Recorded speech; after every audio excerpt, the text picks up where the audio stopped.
There's such a deep identity crisis in Russia, and there has been since the days of Boris Godunov and Peter the Great. The Russians are always asking, who are we? Who are we? You know, the language of the Russian imperial court was French for the longest time. Half the Romanovs are actually ethnically German.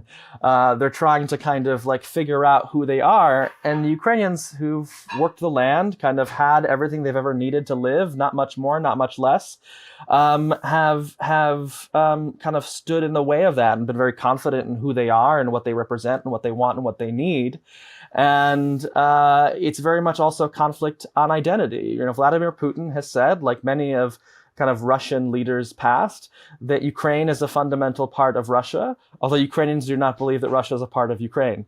So they can't live without Ukraine. We can live without Russia. And in fact, when Ukrainians want to live without Russia, the Russians wield their heads. Like I mentioned, the revolution 11 years ago, when Ukraine decided to have good relationships with both Russia and Europe, Russia said, no, it's a zero-sum game. You have to choose us.